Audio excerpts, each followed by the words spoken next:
Alex, hi. So we're recording this on a Friday, and I hear you are taking off for the next week, and you're leaving Sunday. Is that right? Where are you going? That's right. Alex is going on tour. No, I've got my honeymoon coming up this week.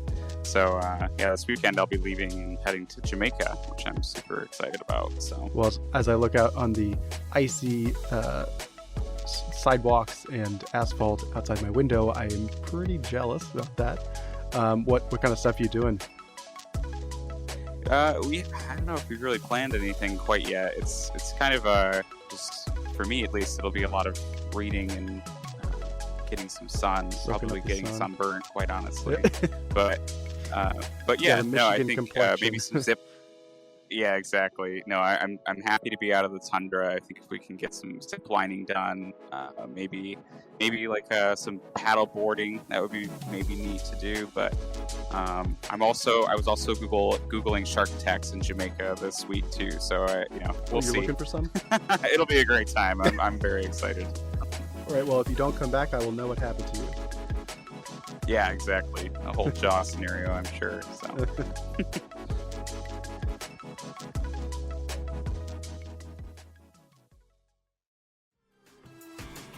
Welcome to the Limelight podcast, your source for medical marketing news. Get insights into the latest trends, learn about groundbreaking marketing strategies, and discover the newest tools.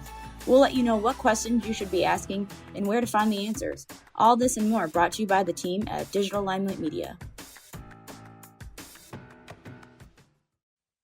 It is my pleasure today to reintroduce Aryana, our sales specialist intern. You may have caught her in a previous episode talking about pitching new clients and what those conversations look like. Aryana, thanks for joining us again. Hi, Jeff. Thanks for having me back. So we got a softball question just to start out. I've got a dog named Piper who usually is sleeping when we're recording this podcast. So we want to just know, do you have any pets? I do not have pets or a dog, but I do have a fish. His name's Rango. That counts as a pet, I'd say. Yeah, and I Absolutely. love Rango. Well, that's great. Rango, maybe you could bring him in one day. That would be fun. What's been one of your favorite experiences so far since working at DLM? So this might seem a little lame, but probably my first cold call. I had known nothing. Kyle was like, let's try calling. And we called and the woman picked up. And she was so talkative, so nice. And she wanted to know everything that was going on. And remember, I knew nothing. And I'm sitting there. And I'm just laughing, and you can hear Kyle in the background, and she's going, who is that? Who's in the background? And it was like a 2-hour phone call, which never happens. Wow. And Kyle was like, that was rare. Like, that does not happen. It made me really nervous, but it was just a very funny experience. And she was just so sweet and just wanted to talk all day. That's a fantastic trial by fire. Well, we're very different people because a cold call with somebody I've never met before is probably my nightmare as a writer and an introvert. So I'm glad you're around to take that off of our plate. So I know that DLM likes to have our interns kind of dabble in a lot of different things outside, your specific role that you were hired for, just to give you hopefully a broader experience. So what's been a new activity or skill that you've tried out during your time here? Well, just recently I've been taking on like more marketing roles. And so that's been a lot of like inserting content, building websites, maybe posting blogs and finding photos for them. And I've seen a different side of DLM that I actually really didn't know much about. Oh, it's good that you're seeing all those different sides of DLM. Jeff and I frequently talk about our college experiences as they kind of helped shape us into who we are. And in our pilot, I briefly mentioned how I wasn't coached on SEO at all during my time in school. So what's something that you're seeing in the real world with DLM that's not being addressed in the classroom?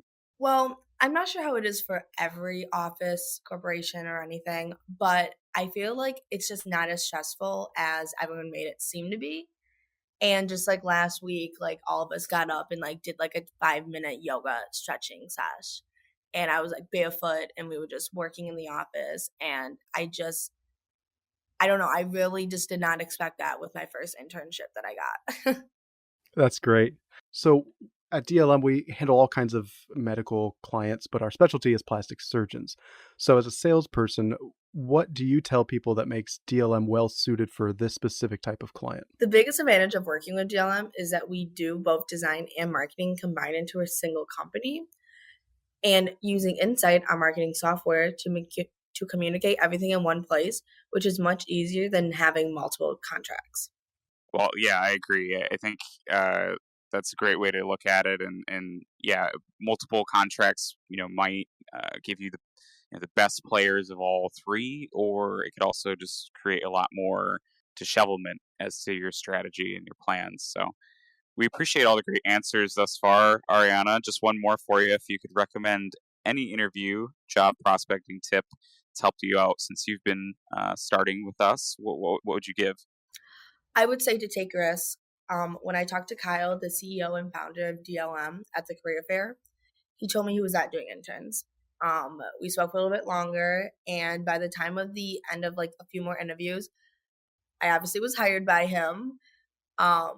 And I would just say to take risks, go for it. Do that job that you don't think you're going to get, because I was not supposed to get this job. He was supposed to not take interns. But yeah, I would say that's just take risks. Well, Aryana, thanks for joining us today, and thanks for your insights. If you're looking for a better way to capture leads and make a personal connection with potential patients, Digital Limelight Media has a revolutionary tool for you. Our marketing experts have developed Iris Text AI, an online tool that connects your staff to website leads through text rather than emails, fostering a closer relationship with increased conversion rates. Learn more about Iris Text AI by emailing us at info@dlmconversion.com. That's info@dlmconversion.com.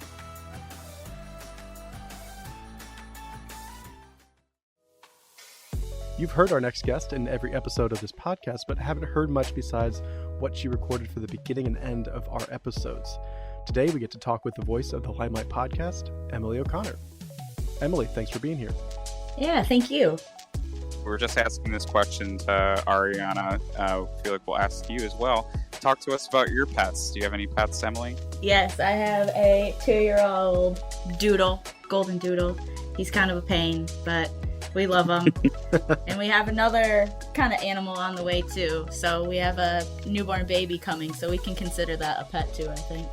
Yes. Oh, well, congratulations. That's a huge addition. Yes. Yes. It's a monster that stays with you forever. Forever and ever. Sleepless nights are forever, I guess.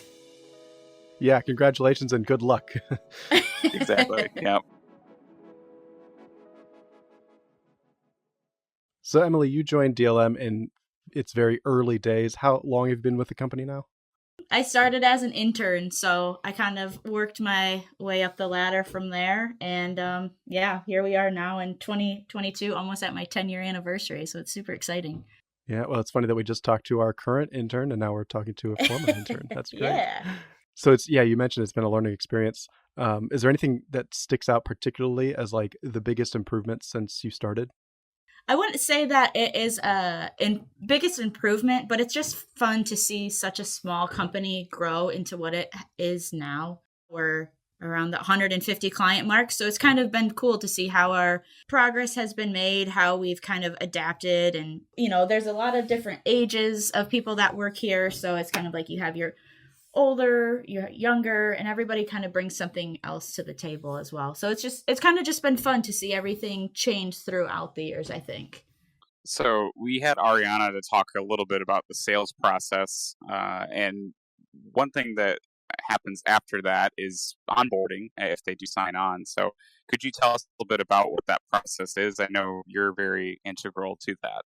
Once we do have a new client that signs on with us, we meet with Kyle PC, and he gives us a debrief of who the client is, where they're coming from, what their needs are. Once we kind of debrief with him and assign out who that marketing specialist is going to be on that account, who that designer is going to be, who that writer is going to be on the account, then we actually have the launch call with the client, figure everything out of what their overall goals are with, having DLM on now. And then after our launch call, we have a progression of meetings on a weekly basis with that new client. All the while, we're trying to obtain a bunch of assets from that new client as well. Starting from the top, like how do you determine which writers and which marketing specialists kind of get different clients? And how are those assigned out? Because that was like the first step after the debriefing meeting. we determine kind of by overall personality fit, honestly. Kyle does his own personal analysis. He knows his employees pretty well. And he can see, okay, this client has specific needs, let's say in the SEO department. And it's like, we know that this specific marketing specialist really does well with SEO, or this specific marketing specialist does very well with social media. So we kind of plug it into where best suits that specific client's needs and wants, just to make that transition over to DLM a lot smoother, and they can kind of grow together in that way, grow their relationship together. So once the team's put together, one of the follow-up steps is asset collection. So Emily, what does that process look like? From what I see, it seems to be kind of like wrangling cats. What do we need to gather, and how do we get it for new clients? When we have a new client sign on with us, obviously we can't really do a whole lot for them until we have logins and credentials and access what they already have, unless they're a completely brand new brand or company. But let's say we're working with an established brand. They have a website already. They already have their Facebook, their social medias, all of that stuff. So let's assume that we're working with that. And the first thing that we definitely always need is access to their registrar, which is typically like register.com or GoDaddy. But then we also need logins to the back end of your website, which would typically be WordPress. So we want those two main assets so we can get your website over to our server, so we can start working on any changes that you need for your website. In addition to that, depending on what you signed on for your contract, we need some assets from Google. Those include analytics, webmasters or search console, YouTube, your Google local My Business profile, just so we can start analyzing where you're at and kind of seeing how your website is currently doing, so we have a baseline of information, and then kind of see how it's progressing as you onboard with DLM in the upcoming months.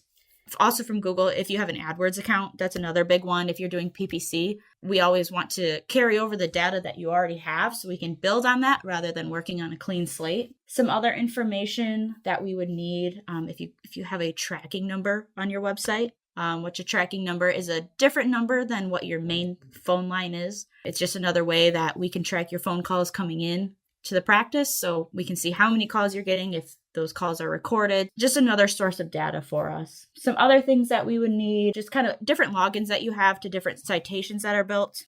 And then just the last thing is just if there's anything else that you have from your website that you think we would find helpful, font styles on your website, your logo file, any color codes. Sometimes you don't know where all that information is, so we just kind of do it step by step and make sure that we have everything that we need in the end. Yeah, it certainly sounds like a lot, but at the end of the day, it is a smooth transition process. We get, the most important things first, and then we work through like the more beneficial things later on, and just kind of work with you. And we promise with the right team members and good communication, it's all very smooth. So Emily, you mentioned citations earlier. Could you explain to us what a citation is? Basically, if you have any profiles that you have set up for yourself, whether that's Health Grades or Yelp, just different platforms that you have access to, if you have those logins, please send them over. They'll benefit us in the end. Well, thank you for joining us today, Emily. We look forward to having you on the podcast again soon. Awesome. Thank you so much for your time. Hi, I'm Jackie Smith, a content writer here at Digital Limelight Media. What I like most about working here is the great company culture and how our team is able to help medical practices manage the parts of their business that we're experts in. If you or someone you know have experience in marketing, writing, SEO, or sales, we'd love to meet you. Feel free to reach out by emailing your resume with the subject line, Hire Me, to info@dlmconversion.com. That's info@dlmconversion.com.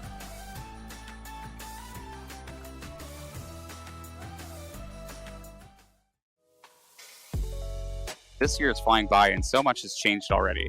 We're always forecasting the next big changes in the digital space and what's ahead for medical practices. Here to expand on what we're doing to stay ahead is a very special guest, founder and CEO, Kyle Pesey. Kyle, it's nice to have you on again, and I know it's been a while. I know as a business leader, you're constantly looking ahead and trying to predict the market for both medical practices, which is our focus, but also marketing firms in general as well. As we near the third quote unquote unprecedented quarter three in 2022, what are the things that come to mind for businesses in the medical and aesthetics industries? As I mentioned at the end of Q2, a stronger emphasis on targeting men would be advised. We see this as a growing trend and one that yields strong margins and is less competitive. In regards to our service offerings, we are putting more strategy around the implementation of FAQs on websites, increased video content production, and outreach through new means such as Iris, Text AI, and telemedicine. Oh, yeah. I can imagine virtual consultations, telemedicine, virtual appointments even have been a pretty big driver of business for companies like ours. Yeah, for sure. Telemedicine and virtual visits really exploded during the COVID lockdowns. Yeah. And it's clear that patients still see value in this option, whether for safety concerns or convenience. In early 2022, listings for virtual dermatology appointments were among the most visited pages. If you offer telehealth options, it may be worth focusing on as part of your SEO strategy, especially considering that keywords like telehealth dermatology or dermatology telemedicine near me are slightly less competitive than other trending searches like dermatologist. Yeah, as we say in the industry, these are longer tail keywords that have a bit more of a focused searcher than somebody who's just typing in dermatology into Google. So I would highly agree with that.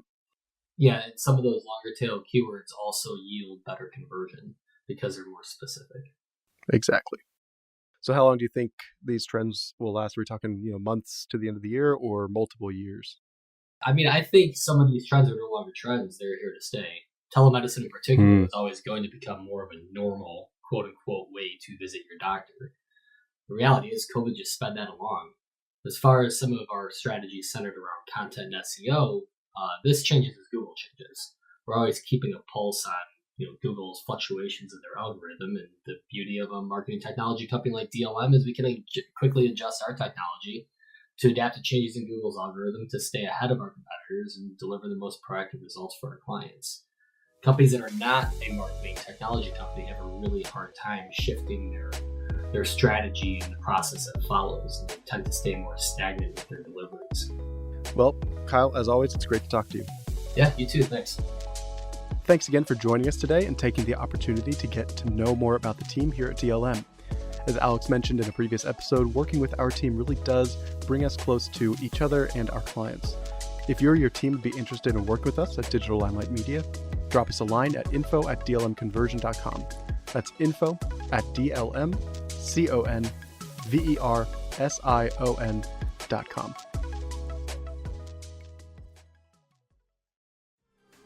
Thanks for joining us on the Limelight podcast. We hope you learned something new today that adds value to your practice. Remember to talk to an expert about your specific situation before making decisions based on the information provided in this podcast. Digital Limelight Media LLC, its employees, partners, sponsors, and guests are not responsible for any action taken or not taken as a result of listening to this podcast. As always, we welcome your questions and encourage you to reach out about any of the services we offer at DLM. Have a great day.